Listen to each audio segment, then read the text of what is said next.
My name is Rachel. I'm 44 years old, and I run a small bakery in a quiet town in Ohio. This is the story of the worst birthday my mother ever had and the best decision my son ever made. It started 3 weeks before my mother's 70th birthday. My son, Ethan, 16 years old, came to me with an idea. He'd been watching cooking videos for months, teaching himself recipes, saving up money from his part-time job at the hardware store to buy proper knives and a good chef's apron. He wanted to cook the entire birthday dinner for Grandma himself. Not order catering. Not buy a store cake. Cook everything from scratch for 22 relatives. I remember standing in our kitchen when he told me. He had this notebook, spiral-bound, pages full of his handwriting, recipes crossed out and rewritten, a whole menu planned like a real chef. Roasted chicken with rosemary and lemon. Garlic mashed potatoes. A green bean dish with almonds. Homemade dinner rolls. And for dessert, a 3-layer carrot cake, because carrot cake was my mother's favorite, had been since I was a little girl. "Mom," he said, "I want to do this for her. She always says nobody cooks real food anymore. I want to show her I can." I almost cried right there in the kitchen. My son, this quiet kid who mostly talked in one-word answers about school, had a whole plan, a whole heart poured into a notebook because he loved his grandmother and wanted to give her something nobody else would think to give. I called my mother that same week to tell her. I wanted her to know, to be excited, to maybe even help him with a recipe or two, since she was a good cook herself once. Her name is Diane. She's a strong woman, sharp tongue, always has an opinion, and most of the time I love that about her. She raised 4 kids alone after my father left. She built a life out of nothing, and I respect her more than she probably knows. But my mother has a way of making things about herself, even when they're not, and I should have remembered that before I got my hopes up. "That's sweet," she said, when I told her about Ethan's plan. "But honey, 22 people is a lot of food for a 16-year-old to cook. What if something goes wrong? What if the chicken's undercooked? I don't want people getting sick at my birthday."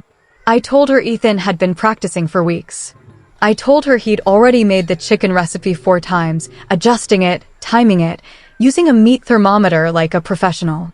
I told her this meant something to him, that it wasn't just a dinner, it was a gift. Okay, she said. "If it makes him happy. But I'm not making any promises about how it turns out." That should have been my first warning. My mother rarely says yes to something without leaving herself a door to walk back out of it. For the next 3 weeks, Ethan worked harder than I'd ever seen him work at anything. He made spreadsheets, actual spreadsheets, calculating how much of each ingredient he'd need for 22 people. He asked to borrow my sister's big roasting pan because ours wasn't large enough. He practiced the carrot cake 3 separate times, once burning the first layer, once getting the frosting too runny, and by the 3rd try, producing something that genuinely looked like it came from a bakery.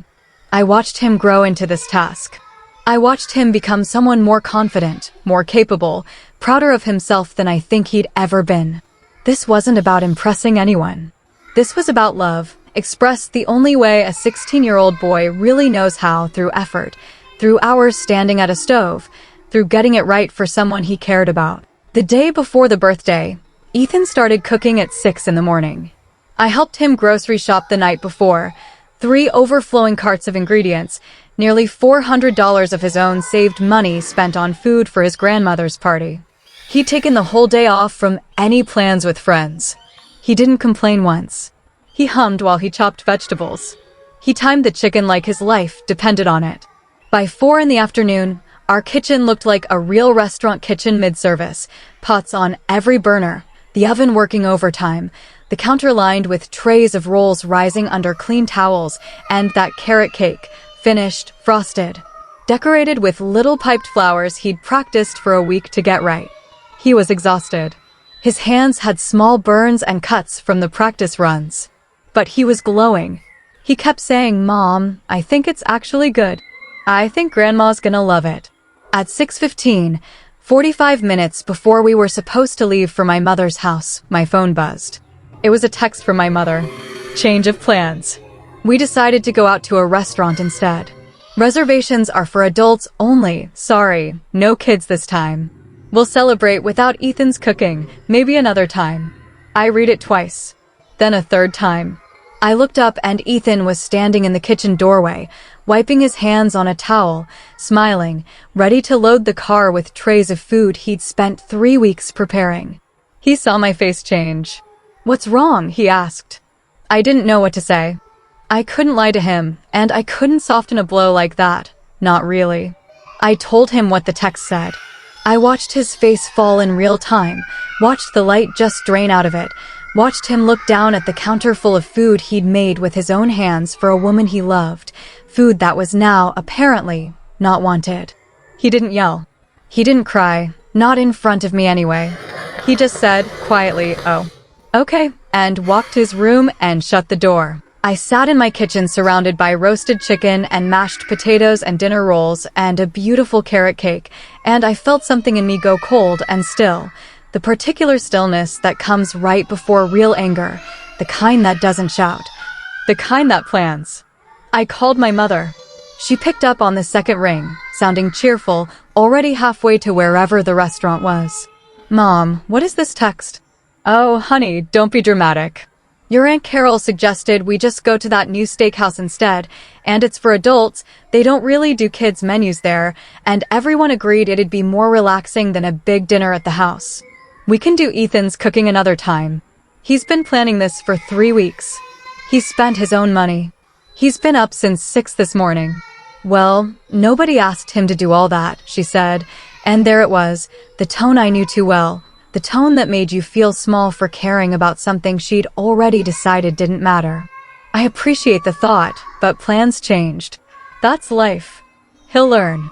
I stayed quiet for a moment. And then I said something I'd never said to my mother in 44 years. "Okay, have a nice dinner." And I hung up. I didn't argue. I didn't beg her to reconsider. I didn't remind her of the money, the hours, the love poured into every single dish cooling on my counter. Because I realized, sitting there, that arguing wouldn't change anything. My mother had made her choice, and no amount of guilt from me was going to undo it in the next 30 minutes. But I made a choice of my own in that moment too. I decided that instead of fighting for a seat at a table that didn't want us, I would build a better one. I picked up my phone and I texted my brother, my sister, and every cousin, aunt, and uncle who'd been invited to the original family dinner, the 22 people who were now walking into a restaurant without knowing anything had changed. I told them the truth. I told them Ethan had cooked all day for Grandma's birthday, and that Grandma had just canceled on him last minute for a restaurant with no kids allowed, and that the food, all of it, homemade, made with love, was sitting in my kitchen with nowhere to go. Then I asked one simple question. "Anyone want to actually come eat it?" The responses started coming in within minutes. My brother Mark said he was already turning his car around. He wasn't interested in some fancy steakhouse when there was a kid at home who'd worked his heart out for the family. My sister Julie said the same thing and asked if she could bring her famous cornbread to add to the spread. My cousin Ashley, who has 3 little kids, said absolutely. Her family would rather eat somewhere the children were actually welcome. One by one, texts kept coming. Within 20 minutes, 14 of the 22 relatives had said they were coming to my house instead. I knocked on Ethan's door.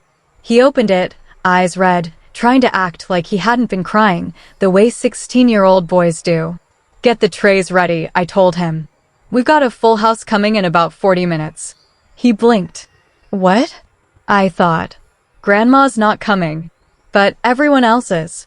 And honestly, kid, I think this dinner is going to be even better without her attitude in the room. I watched something shift in him. Not quite happiness yet, but hope.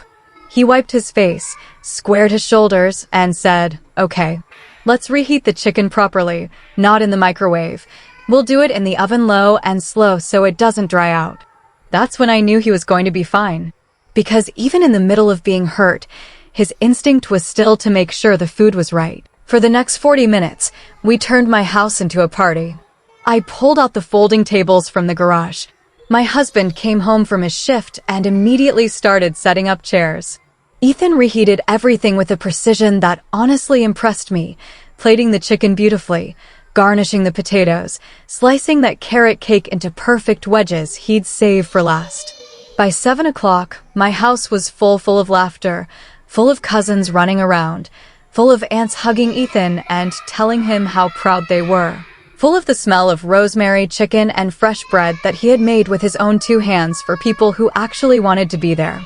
My brother Mark stood up at one point, raised his glass of sparkling cider, and said to Ethan, who worked harder for this family in one day than some people manage in a year. Everyone cheered. Ethan turned red and grinned so wide I thought his face might hurt. Someone took a video of the whole dinner, the toast, my son's face, the table packed with relatives eating and laughing, the carrot cake being cut, everyone singing happy birthday to nobody in particular. Just singing because they felt like celebrating something real. That video ended up in the family group chat by 9 that night. My mother saw it. She called me at 9:30. I let it ring twice before answering. "What is this?" she said, her voice tight in a way I rarely heard. "That's Ethan's dinner," I said. "The one you canceled on." Turns out 14 people wanted to come. There was a long silence on the line. "You didn't have to do that," she finally said. "Make me look bad in front of the whole family." "I didn't make you look like anything, Mom. I just told people the truth and let them decide for themselves whether they wanted to eat food made with love or steak at a restaurant that didn't want their kids there either. You made the choice that made you look the way you look." I just stopped hiding it. Another silence, longer this time.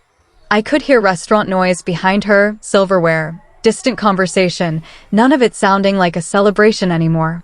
"He worked really hard on that dinner, didn't he?" she said finally, quieter now.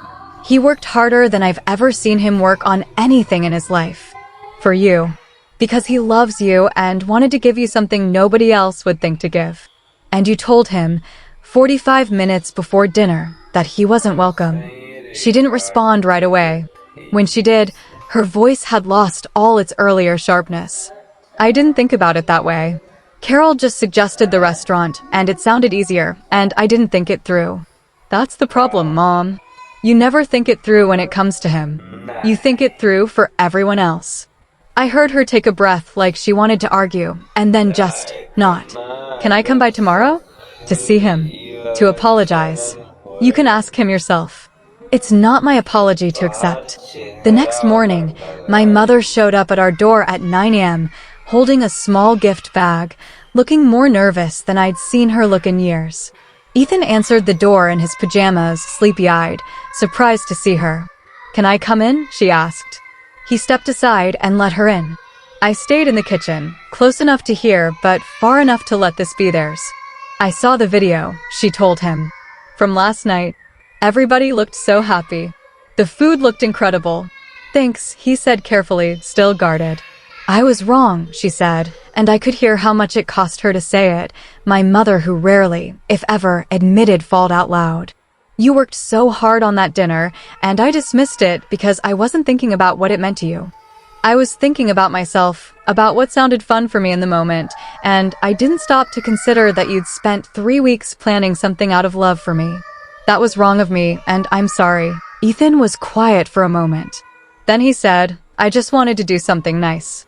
I know I'm not a real chef or anything. I just wanted you to have a good birthday. You gave 22, well, 14 people the best birthday dinner I've heard about in years," she said. "I heard the carrot cake was better than the one from that bakery I always order from." "It probably was," he said, and for the first time, he smiled a little. "Can I try it? Is there any left?" There was a little. He cut her a slice, and she sat at our kitchen table and ate carrot cake for breakfast, and told him honestly that it was one of the best pieces of cake she'd ever had, and asked him, genuinely, if he'd consider cooking for her actual birthday dinner next weekend. A redo. Just the family. No restaurants. No changes of plans. He agreed. Cautiously. But he agreed. That second dinner happened the following Saturday. All 22 relatives came this time, including my mother, who sat at the head of the table and made a point of telling everyone, loudly and clearly, that her grandson had cooked the entire meal himself, and that she was the proudest grandmother in the state of Ohio. Ethan still cooks for the family sometimes, holidays mostly, though he's since decided he actually wants to go to culinary school after graduation, something none of us saw coming a year ago. My mother has never canceled on one of his dinners since. Not once. She shows up early now, sometimes even asks if she can help chop vegetables, though Ethan mostly just puts her in charge of setting the table, which she does without complaint. I think about that night a lot. About how easy it would have been to just accept her text, quietly pack up the food, feel sorry for my son, and move on the way families sometimes do, swallowing hurt to keep the peace. But I think some moments call for something else. Not revenge, not really. Just honesty. Just refusing to let someone's carelessness be the last word on something that mattered so much. My son spent a day proving that love shows up in effort, in small burnt fingers and practiced frosting flowers and a spreadsheet of grocery quantities for 22 people. And when one person decided that effort wasn't worth showing up for, 14 others decided it absolutely was. Sometimes the best response to being pushed out of a room isn't to fight for a seat at that table. It's to open your own door, set your own table, and let people choose for themselves what they actually value. They chose the chicken, the rolls, the carrot cake, and the boy who made them. Every single time, they'll choose that again.